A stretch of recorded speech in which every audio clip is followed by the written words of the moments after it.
Assalamu alaikum 6th class. How are you all? Student, let's start our final term.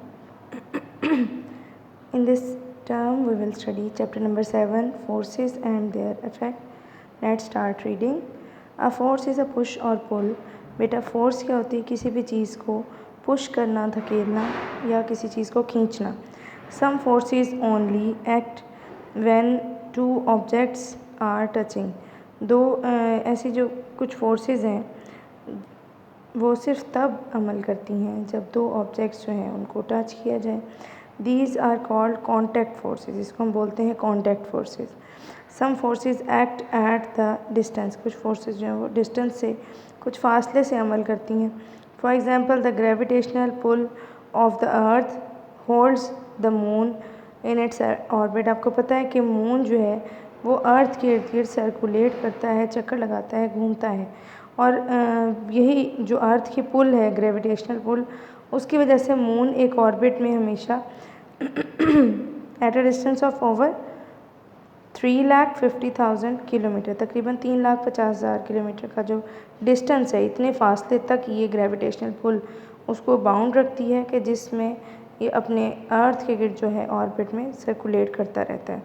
ठीक है जी. Next देखिए, all the pieces of metal and concrete in the bridge. ये आपके सामने जो bridge बना हुआ है, इसमें जो कंक्रीट या मेटल के जो पीसेस इस्तेमाल हुए हैं इस ब्रिज के मेकिंग में, shown in the photograph are acted upon by the force. ये सब इनके ऊपर फोर्स अमल कर रही है.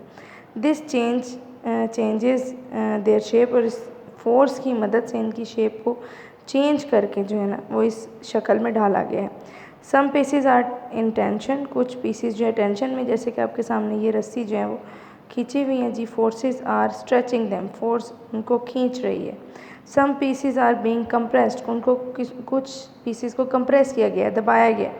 The forces are squashing them. Force उनको दबा रही है. Some pieces are bending. कुछ पीसेज जो है वो उनको मोड़ा गया है, मोड़ के इस फॉर्म में लेकर आया गया. ठीक है जी. Because of the weight of the bridge. इस ब्रिज के वेट की वजह से देखें कुछ पीसेस जो हैं वो मोड़ रहे हैं. Tension causes stretching. टेंशन किसी चीज़ को खींचती है. Compression make the material shorter. Compress करने से, दबाने से चीज़ें मोटी और वेट में, लेंथ में कम हो जाती हैं, शॉर्टर हो जाती हैं. Bending is caused by the force acting on the opposite direction. अगर ऑपोजिट डायरेक्शन में, यानी यहाँ से पुश किया जाए और यहाँ से पुश किया जाए, दो फोर्सेस ऑपोजिट डायरेक्शन में एक्ट करेंगी तो वो किसी भी चीज़ को बेंड कर देती हैं, मोड़ देती हैं.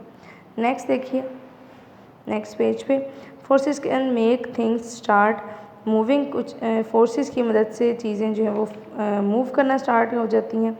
And also change their speed. और उनकी स्पीड भी चेंज हो सकती है. नेक्स्ट देखिए, forces can change the direction of moving object. Moving object की डायरेक्शन भी फोर्स से चेंज की जा सकती है. Forces can stop moving. और फोर्सेस किसी चीज़ को, चलती हुई चीज़ को रोक भी सकती हैं. नेक्स्ट देखिए बेटा, फोर्सेस को मैयर करना. Measuring force. A force can be measured by a force meter. हमें फोर्स मीटर की मदद से उसको मैयर कर सकती हैं. This has a spring inside. इसके अंदर एक स्प्रिंग होता है जी फोर्स मीटर में. The more the spring stretches. जितना ज़्यादा स्प्रिंग खिंचता है, the further the pointer moves down the scale. उतना ही ज़्यादा जो पॉइंटर है वो नीचे की तरफ मूव करता है. यूनिट ऑफ फोर्स देखिए, we measure the force in unit. हम फोर्स को किस यूनिट में मैयर करते हैं? कॉल्ड न्यूटन, जिसको हम न्यूटन बोलते हैं. These are named after the famous scientist sir Isaac Newton. इसको न्यूटन यूनिट को सर आइजक न्यूटन के नाम पर रखा गया है. It may help you to remember that it takes a force of 1 Newton to lift a medium size apple. एक medium size के एप्पल को उठाने के लिए तकरीबन कितनी फोर्स लगती है? 1 newton force. A force meter is often called a newton meter. Force meter को हम न्यूटन मीटर भी कह सकते हैं. आपके सामने डायग्राम में न्यूटन मीटर दिखाया गया है. ठीक है जी. When you hang an object on the force meter. जब आप किसी फोर्स मीटर के ऊपर किसी ऑब्जेक्ट को हैंग करते हैं, लटकाते हैं, spring stretches and the pointer indicates the weight of the object on the scale. और स्प्रिंग जो है नीचे से खींचता है और यहाँ पे स्केल बना हुआ है जिसके ऊपर पता चलता है कि ये इस ऑब्जेक्ट का वेट कितना है.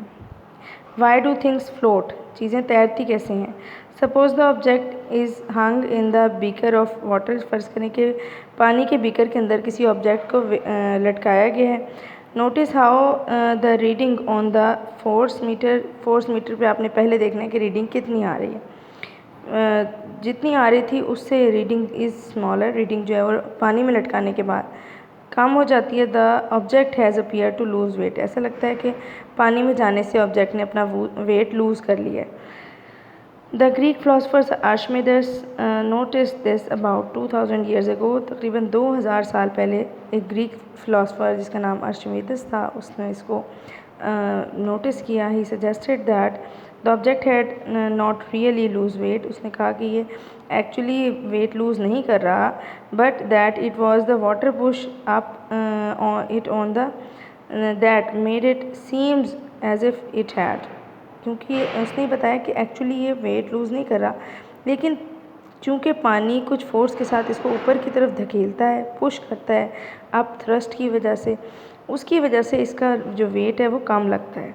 ठीक है। Archimedes discovered that the amount of the upward push और up thrust was equal to the weight of the water, उसने कहा कि पानी के वेट के बराबर है उसकी जो अपवर्ड पुश है, जिसे हम अप थ्रस्ट बोलते हैं।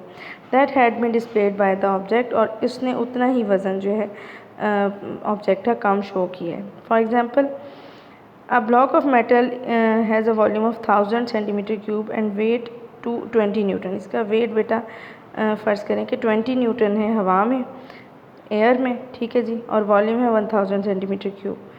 When it is put into water, जब आपने इसे पानी में डाला, the block displaces 1000 centimetre cube of water, तो ब्लॉक ने वॉल्यूम तो उतना ही डिस्प्लेस किया 1000 centimetre of water, which weight weighs 10 newton, लेकिन वेट जो है ना यहाँ पे वो 10 न्यूटन शो रहा है 20 की बजाय। The upthrust on the block is therefore 10 Newton, इसका मतलब कि कितनी वज़न में कमी हुई, 20 से 10 हो गया, तो कितनी कमी हुई, 10 न्यूटन, वही उसकी अपथ्रस्ट के बराबर है, यानी 10 न्यूटन उसकी ब्लॉक की क्या है, अपथ्रस्ट है।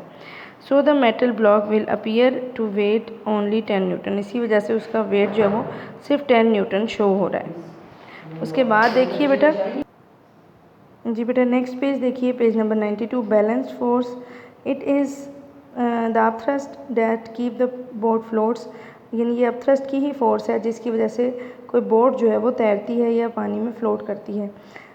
Floating boat displaces a large volume of water, एक तैरती हुई बोट जो है वो काफ़ी ज़्यादा पानी की मकदार को डिस्प्लेस करती है। This water provides enough upthrust on the hull to balance the weight of the boat pushing downwards, ये जो वाटर है ये इसको काफ़ी ज़्यादा अपथ्रस्ट प्रोवाइड कर रहे हैं ताकि जो वेट है उसको बैलेंस किया जा सके, जो डाउनवर्ड वो करें।